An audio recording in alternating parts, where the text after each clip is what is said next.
Pero antes vamos a discutir un poco el nuevo Código Penal. Hay dos hombres clave acá, uno que estuvo en la formulación del Código Penal, profesor de la Facultad de Derecho de la Universidad de Buenos Aires, un hombre muy cercano también al doctor Raúl Zaffaroni, el doctor Roberto Carles, un penalista muy reconocido y que estuvo en la coordinación de este estudio, de este nuevo Código Penal, y del otro lado el hombre de confianza en términos jurídicos de Sergio Massa para rechazar este Código Penal. Uno dice que esto es la modernidad, lo que necesita la Argentina, y el otro dice que es el instrumento que libera a los delincuentes en la Argentina, que abre las puertas o las rejas de las cárceles. El nuevo Código Penal, nos metemos de lleno en el debate. Sergio Massa sigue sumando adhesiones en su cruzada contra el anteproyecto de reforma del Código Penal que impulsa el gobierno nacional. El líder del Frente Renovador se reunió en Mendoza con Julio Cobos y coincidieron en el rechazo absoluto a la iniciativa que anunció Cristina Fernández ante la Asamblea Legislativa. Cobos fue el primer dirigente radical que se despegó del borrador que elaboró la comisión de juristas y dirigentes que integraron Eugenio Zaffaroni, Ricardo Gil Lavedra, León Arzanián y Federico Pinedo. Para Massa fue un avance más en su campaña contra el código y un gesto hacia sectores del radicalismo con los que puede confluir en 2015. Para el ex vicepresidente, una demostración de fuerza ante su propio partido. La resistencia a la reforma del Código Penal se expandió a todas las fuerzas y ahora ni siquiera en el gobierno se animan a defenderla. Solamente la diputada kirchnerista Diana Conti se largó a cuestionar a Massa. Dijo que el ex jefe de gabinete de Cristina busca asustar a la sociedad y le quita seriedad al debate. Sin embargo, el jefe de gabinete Jorge Capitanich dio a entender que el proyecto que Cristina anunció con bombos y platillos en el Congreso ahora está en veremos. Hoy lo que le puedo solamente decir es que se trata de un anteproyecto elaborado por una comisión de especialistas que fue recibida por la Presidenta de la Nación. Ese es el estado de situación. A partir de ahora está siendo analizada por distintas áreas del gobierno. Después será una decisión de la Presidenta. En la Casa Rosada afirman que el tema será tratado en la próxima audiencia que la Presidenta tendrá el lunes en Roma con el Papa Francisco. El titular de la Comisión de Pastoral Social, Jorge Lozano, coincidió en la necesidad de una reforma, pero pidió un debate más amplio. ¿Qué hará finalmente Cristina con el borrador que pensaba enviar al Congreso? ¿Aceptará cambios o se arriesgará a perder una votación con el tema que había anunciado como su iniciativa política principal para 2014? Bien, ya está con nosotros, le decía, dos hombres claves, el doctor Roberto Carles, doctor en Derecho, coordinador de la Comisión para la elaboración del proyecto de ley de reforma del Código Penal, que le entregaron hace un par de semanas, este mamotreto con el anteproyecto, el borrador del nuevo Código Penal. Gracias por venir, doctor Carles. Y el doctor Ramiro Gutiérrez, que es diputado provincial del espacio de Sergio Massa, el que coordinó los equipos de Massa para rechazar frontalmente este Código Penal. A ver, Gutiérrez estuvo el otro día acá, le pregunto al doctor Carles, frontalmente, digamos, para no andar con rodeos, acá el argumento del equipo de Massa es que esto flexibiliza penas en delitos muy graves y que en última instancia puede llegar a abrir las rejas de las cárceles. Bueno, es falso, simplemente falso. Basta estudiar el anteproyecto, comparar las penas. Nosotros nos hemos tomado el trabajo de elaborar un cuadro comparativo que está publicado en internet, que compara las penas del código vigente con las del anteproyecto, y se ve claramente que esto no es así. En el sitio web que han habilitado para recoger firmas, no se sabe bien para qué, se dice que se reducen las penas de 146 delitos. No se dice cuántos son los delitos que se aumentan, ni tampoco se especifica cuáles son los delitos cuyas penas se bajan y cuáles son los delitos cuyas penas se aumentan. Yo creo que hay un intento de manipular a la opinión pública, creo que no se ha estudiado el anteproyecto en la forma adecuada y creo fundamentalmente que esto a lo único que conduce es a bajar el nivel del debate que merece un proyecto de reforma del Código Penal. Diputado Ramiro Gutiérrez. ¿Qué tal, Maxi? Bueno, en realidad un proyecto que tiende a cambiar la legislación penal en la República Argentina tiene que ser debatido dentro de un seno del Congreso por la dirigencia política. Hoy la dirigencia política no está aquí, no lo ha debatido. Claramente en la presentación de tu informe hemos visto una retracción y solo ha quedado la academia. porque este es un código disociado con la realidad. Ahora vamos a cosas concretas que han generado mucha polémica.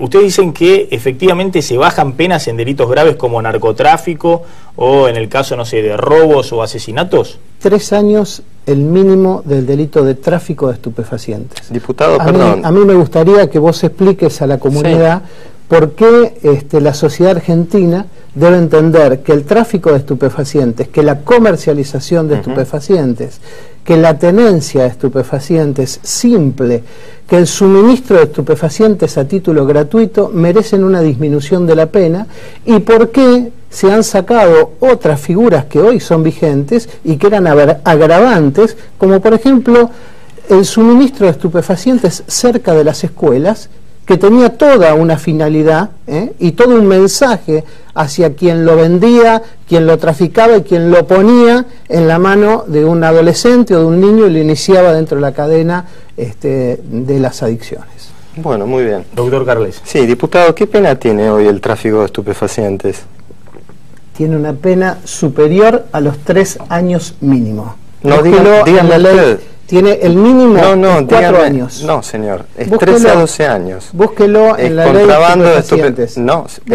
Bueno, ya el primer error del diputado, el contrabando de estupefacientes, no está en la ley de estupefacientes. Está previsto en la ley en el Código Aduanero, contrabando de estupefacientes. Nosotros estamos hablando del tráfico de estupefacientes, doctor. Búsquelo en la ley de estupefacientes. Esta es una clara decisión geopolítica del Estado. Nosotros como Estado no podemos tomar una decisión que no solo involucra a la droga, involucra al sostén de la droga. Ustedes han bajado la pena para los sicarios.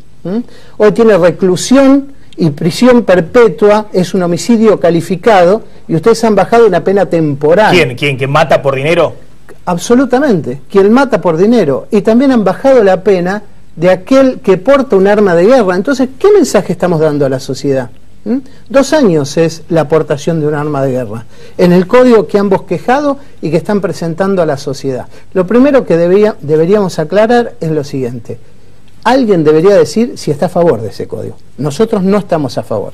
A mí me gustaría preguntar si el doctor está a favor de este código. Por supuesto que estoy a favor, pero sería bueno que si hay parlamentarios que no están a favor, que lo discutan en el Congreso, que es el ámbito en el que se tiene que discutir, y no que hagan una campaña, permítame hablar, y no que hagan una campaña de oposición total a un proyecto que todavía la sociedad no ha tenido la posibilidad de conocer, de oposición total al Código Penal, en lugar de hablar de cosas concretas. Usted, por ejemplo, cito La Nación del día de ayer, usted dice, de Yapa, alerta sobre un aspecto silenciado del debate. Este código es garantía de impunidad para todos los delitos de los funcionarios contra la administración pública. Corrupción. Salvo el peculado, todos los delitos son escarcelables. Van a robar la mitad del país y no van a conocer la cárcel. Yo quiero que me explique por qué dice esto. Bueno, primero el delito de corrupción, usted no está previsto en el código, en el proyecto. Usted sabe muy bien que no existe un delito de corrupción, que existe el delito, por ejemplo, el delito de cohecho, que es el soborno. Esos son delitos contra los funcionarios públicos. Usted podría haber previsto... Contra la administración pública. Usted podría haber previsto en este código el delito de corrupción, de acuerdo a convenciones internacionales que nosotros hemos firmado y a cumplir con el artículo 36 de la Constitución Nacional. ¿Cuál es la conducta de corrupción? La conducta de corrupción es un delito de poder. Explíquele a la ciudadanía cómo nuestro ordenamiento jurídico no lo tiene. ¿Cómo redujeron ustedes las penas estableciendo una multa día que no va a superar los 700.000 pesos en el peor de los casos para un funcionario que se llevó las arcas del Tesoro? Cuando se modificó el sistema de multas que tenía este código, que podía ser hasta del 50% de la totalidad de la defraudación que habían cometido contra el Estado. Pero por supuesto, entonces esas son las cuestiones que nosotros deberíamos estar discutiendo, ¿no? Bueno, yo sinceramente no sé si... Sin entrar en tecnicismos, ¿es cierto que se rebajan las penas de estos delitos mencionados? No, es que... ¿hay una filosofía de rebajar algunas penas? El problema, Maxi, es que no se puede dar una discusión cuando del otro lado lo que tenemos son mentiras y descalificaciones.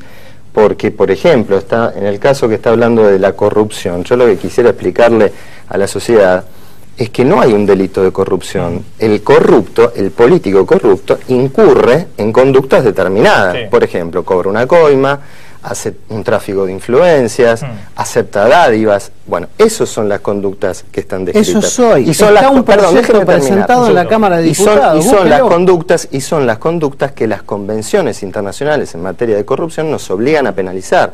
Uno no puede decir, bueno, vamos a penalizar la corrupción. ¿Qué es la corrupción? La corrupción es que usted me da plata y yo hago algo. O levanto el teléfono y le digo al juez tal que resuelva en tal o cual sentido. Bueno, esas son actitudes, son conductas corruptas. Pero hay que describirlas de esta manera. ¿En qué miente, entre tantas cosas, el diputado Gutiérrez y la gente del Frente Renovador? Por ejemplo, en materia de la pena de corrupción, que él dice que no existe, pero bueno, el cohecho, la coima, para que lo entiendan en casa. Hoy tiene una pena de prisión de 1 a 6 años, ¿sí? A la cual se agrega el decomiso del producto del delito. Sí. Es decir, el caso de María Julia, ¿no? Por ejemplo, ¿sí? Lo que obtuvo con el delito o lo que compró con ese dinero se decomisa. Bueno, en la propuesta nuestra, la pena, que es de 1 a 6 años actualmente, se eleva a 2 a 8 años de prisión.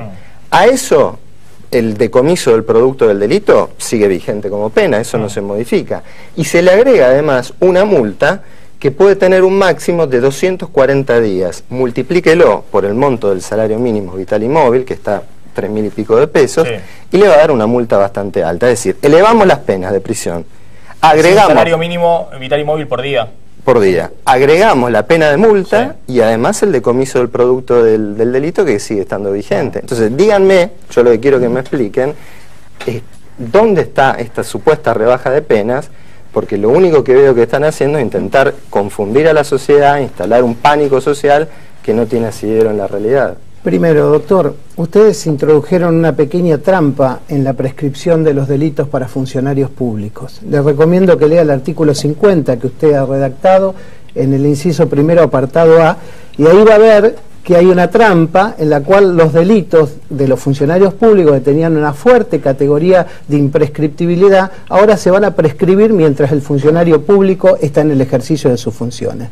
Explíquele a la ciudadanía por qué bajó el mínimo del robo con armas, entraderas, salideras, atracos, pueblan hoy los servicios penitenciarios de la República Argentina. ¿Cuál es la finalidad? ¿Qué le digo yo al vecino que hoy nos está mirando, que ha sido víctima de una salidera, de una entradera, o al preso, que es el único que hoy está armando un Facebook para votar también por esta reforma, porque es el único lugar donde van a votar por este código y nosotros vamos a perder por escándalo adentro de los servicios penitenciarios que ya están pidiendo o viendo, consultando con sus abogados la forma de rever sus sentencias. Si nosotros hoy... ¿Usted dice que los presos quieren votar por este código? Sí, claro. Los presos ya se están organizando por esto. Usted revise cualquiera de los penales, el más grande de la provincia de Buenos Aires, que es Olmos, y ya hay un fuerte ruido, un comentario para la organización entre sus familiares para ver cómo van a apoyar este código. Diputado, ustedes dicen que de aprobarse el nuevo Código Penal, en realidad es un anteproyecto, 17.000 delincuentes que hoy están presos podrían salir a la calle. Esto es aproximadamente el 30% de la población penitenciaria actual en todo el país. ¿Me puede explicar cómo calcularon este número? Esto, en principio, yo le recomendaría que usted lea el artículo, el decreto 678 de la Presidenta de la Nación. Su artículo segundo... Perdón, esto es en serio, es el decreto hace 2 años que instruyó para la reforma del Código Penal, ¿eh? No, sí. Uno puede pensar que es una joda, pero no, en serio, el decreto 678. Ese decreto habla de un proyecto. Le han encomendado a un juez de la Corte la realización de un proyecto. Yo la verdad que cuando estudié Derecho en la facultad, cada poder tenía su incumbencia, cada poder, por la división de poderes que nosotros tenemos en este sistema democrático, podía hacer lo que podía y no lo que hacía el otro. Y a mí, la verdad, me está haciendo mucho ruido en la cabeza que un juez de la Corte haya participado en la formación de una ley que luego va a tener que revisar y que luego va a tener que hacer máximo control de constitucionalidad sobre los artículos que él mismo ¿Opina lo mismo del Código Civil, diputado? Que él mismo ha diseñado. ¿Opina lo Nosotros mismo vamos a estudiar la constitucionalidad opina lo mismo vamos, del Código Civil. Acá hay un decreto de la Presidenta de la Nación, Opina lo como mismo se lo del acabo, proyecto de se lo Código acabo de Civil. decir, encomendando al presidente de la comisión, el artículo 4, o un miembro en ejercicio del Poder Judicial. Está bien, pero no nos metamos en internas de abogados, ¿no? Se está refiriendo al doctor Zaffaroni, que es el presidente de esta comisión que hizo la reforma del Código Penal, y el doctor Lorenzetti, que es el presidente de la Corte, el que hizo el Código Civil. Sí, que han votado los diputados del Frente Renovador. Y Lorenzetti ahí no se otra. opusieron, digo, ahí no se Está bien, pero opusieron. por eso no me quiero meter en esas internas. Concretamente, esto que dice el doctor Carles, que ustedes plantean que iban a salir 17.000 presos, ¿cómo llegan a ese dato de 17.000 presos? Hay un artículo que es el 31 de ese código que han diseñado, que tiene una escala que es la siguiente. De 3 años hacia abajo, el juez puede disponer que no cumplan pena privativa de la libertad. Es decir, que cumplan una medida o una alternativa, una sanción alternativa, por ejemplo, el domicilio o el arresto domiciliario. A mí me criaron en un domicilio, y un domicilio es una residencia, no es una cárcel. Después vamos a ampliar sobre eso. Hay una segunda categoría que va de 3 años a 10 años. En esa segunda categoría, que son los que pueblan los servicios penitenciarios de la República Argentina, se convierte la pena privativa de la libertad a la mitad de su cumplimiento. Todos los que hoy están cumpliendo pena privativa de la libertad en esa franja, que han sido condenados, y de 6 de ellos, de cada 10 son reincidentes, y hoy, en el día de hoy, la Corte Suprema volvió a validar la reincidencia como agravante. Van a pedir, y ustedes le eliminan como agravante. Fíjese el artículo 41 actual, y ustedes los eliminan porque no creen en los criterios de peligrosidad. Ustedes creen que es una tributación del positivismo, y la peligrosidad, bueno, si un juez no puede, que impugnó el debate teórico, ¿no? Si un juez Hablemosle a la gente en términos claros. Si un juez no puede decir que un individuo es peligroso, no sé en qué estado queremos vivir. A mí me llama la atención que el diputado, que precisamente dice que nuestro proyecto tiene ínfulas de academicismo, venga a hablar acá de la teoría positivista, de la criminología italiana. Sí, no se entiende nada. No se entiende nada. Entonces, hablemosle a la gente claro. ¿De dónde sacaron el número de que 17.000 delincuentes van a recuperar la libertad? Se lo acabo de explicar. Y además, ustedes han cometido una falla realmente que es muy peligrosa dentro de este código. ¿Cómo puede ser que alguien de excarcelación, si la excarcelación es materia de los códigos de procedimiento? Y fíjese el vademecum de penas que han creado, la mayoría no supera los 8 años, por eso son excarcelables. No creen pánico social. Son excarcelables. Ustedes sacaron la figura del fiscal en la suspensión del juicio a prueba. Es falso. No, señor, es falso. El consentimiento del fiscal era vinculante para el juez. Léalo en su artículo. Lea la jurisprudencia. Léalo en su artículo. Doctor Carles, simplemente, digamos, para ir a la filosofía, porque hoy es cierto, la Corte Suprema, según entiendo, yo hice Derecho Constitucional, soy economista, pero hice Derecho Constitucional, que es la única materia de Derecho que hice primer año de la Facultad de Económica.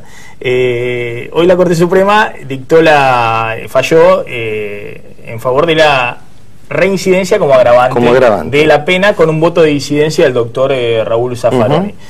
Esta filosofía del código tiene una filosofía de flexibilizar la pena, de no considerar, por ejemplo, que si un tipo violó 3 veces, bueno, a la cuarta, mirá, es muchísimo más grave. No, en aunque absoluto. hayas cumplido tus penas anteriores, en absoluto, es muchísimo más grave. En absoluto. Ese tipo de cosas. Aquí en el sitio web del Frente Renovador se dice que se bajan 146 delitos, pero no se dice cuántas son las penas que se aumentan. Ahora, respecto de la reincidencia, hoy la principal aplicación práctica que tiene el Instituto de la Reincidencia es negar la libertad condicional al reincidente. Porque como agravante, los jueces y el que ha leído alguna vez una sentencia se da cuenta que citan el artículo 40, 41 del Código Penal y con eso ya justifican la pena que establecieron. Prácticamente se podría decir que con este criterio todas las penas, todas las condenas son nulas, porque los jueces no fundamentan por qué eligen aplicar 8 años en lugar que 15, por ejemplo, o 15 en lugar que 8. Bueno, esto está mal.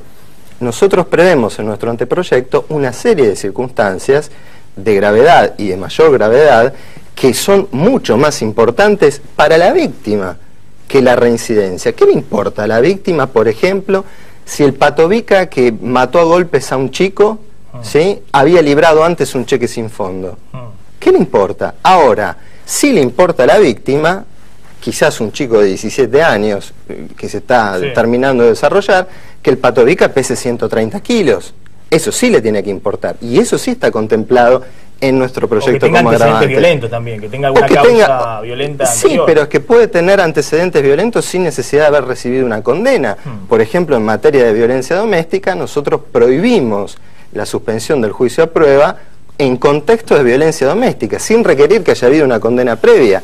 El requerir una condena previa es un criterio meramente legalista, es un criterio que parece, digamos, apuntar a que el derecho tiene que protegerse a sí mismo. La reincidencia es una cuestión meramente legalista. Explíquele a las personas que delinquir una vez y delinquir 10 o 15 para un magistrado va a ser lo mismo de ahora en más. Usted sabe que eso no es cierto, porque una persona que delinque 15 veces recibe 15 condenas, diputado. Fíjese la vigeato, lo que han hecho. ¿A qué le van a explicar a la persona que trabajó toda su vida para tener una cosecha, para tener una máquina, para comprar una cabeza de ganado? Diputado, seis meses. Respóndame lo siguiente. Yo no estoy aquí para una interpelación, esto se lo va a votar la gente. No, es usted, es la sociedad, usted tiene que explicarle a la sociedad. No, a mí me ha votado la ciudadanía. ¿Usted quién lo eligió, doctor? Bueno. No, está bien, pero acá está bien que todos demos las opiniones. No sé, digamos, sí. Si no, me voy, si ¿sabe por qué? No, anda bien el rating, así que nos elige en todo caso la gente que está sintonizando el programa. Porque yo tengo que responder al ciudadano de carne y hueso que me va a decir por qué le bajaron la pena 3 años al robo con armas. ¿Por qué no va a llegar a un juicio oral nunca? ¿Por qué no va a haber sentencia? ¿Quién lo va a defender? Porque usted le sacó la participación del fiscal. El nuevo código es un premio para los contrabandistas. Se bajaría la pena a 6 meses para el contrabando. ¿Esto es cierto? ¿Por qué no explica ¿Esto usted? es cierto? ¿Por qué no me explica, doctor? Porque usted ¿Esto es cierto? Usted trajo la lista. ¿Me responde por sí o por no? Yo quiero que usted me explique por qué le sacó el fiscal, que es el único protector que tiene un ciudadano cuando se va a suspender un proceso. Me gustaría, Maxi, llevarme una respuesta del diputado. Hasta ahora no le he podido tener. Bien. Vamos a seguir debatiendo estos temas, me parece son importantes. Creo que también hay un problema de credibilidad en todo el sistema judicial, en el sistema penitenciario. Yo hablo con Gustavo Carvajal todas las mañanas en la radio, especialista en temas policiales, y nos cuentan las salidas a pasear sin consentimiento, ¿no? Las fugas de presos en el sistema penitenciario federal. 130 el año pasado. En el sistema penitenciario de la provincia de Buenos Aires. Un problema grave muchas veces de los jueces, que uno ve que hay algunas excarcelaciones que vuelven en delitos aberrantes. Bueno, los casos de corrupción ni hablar. Argentina frente a Brasil es realmente un paraíso de la honestidad, porque uno ve las condenas que hay en Brasil, donde vuelan ministros por acá, por allá y demás. 9 cambió Dilma Rousseff. No hay que confundir cómo se aplica la ley al contenido de la ley. Claro, está bien. Por eso lo que digo, hay un problema, distintos. Más allá de los que diseñan la ley, hay un problema de aplicación. Yo lo único que quisiera agregar, Maxi, si me permitís, es una única cosa. Felipe Solá el otro día propuso una cosa gravísima, que yo quisiera, si hay madres que tienen hijos adictos a las drogas, que tienen esta terrible desgracia, Felipe Solá propuso penalizar el consumo de drogas, lo cual en realidad, digamos, además de ser una aberración, no me sorprende si tenemos en cuenta cuáles fueron las declaraciones de Sergio Massa cuando se le preguntó qué haría si encontraba a su hijo fumando un porro, ¿no? Me parece que tenemos que pensar muy bien estas cuestiones, porque estamos hablando también de problemas que hacen a la salud, que hacen a personas enfermas, y salir así para tratar de ganar 2 o 3 votos a decir que hay que meter preso a las personas que sufren una enfermedad como una adicción, me parece por lo menos una irresponsabilidad tremenda. Que expliquen, sería bueno también, por qué le bajaron la pena a los delitos de sustracción de menores, a los delitos de corrupción de menores. Hay mucha gente que hoy en una plaza puede estar en una tarea de esparcimiento, otro va a estar mirando un menor para corromperlo o para incorporarlo al sistema de trata. Todas esas cosas nosotros no las vamos a acompañar, y seguramente la gente va a ser la que le diga este Código Penal. Cuando ustedes quiten estas mentiras del sitio web en el que las pusieron y empiecen a discutir sobre la base de lo que dice el anteproyecto, vamos a dar todas las explicaciones. www.noalcódigopenal.org, allí pueden empezar. Vamos a seguir discutiendo el tema, nombre clave, el doctor Carles ha sido coordinador de este anteproyecto de ley, y el doctor Ramiro Gutiérrez es el hombre de Sergio Massa, que que armó toda la oposición frontal desde el punto de vista político del Frente Renovador al Código Penal. Así que les agradezco a los dos y volvemos a discutir seguramente en las próximas semanas sobre el tema. Volando una tanda muy cortita, y cuando volvamos, Diego Genú te cuenta escenas de peronismo explícito y qué pasa con la danza de los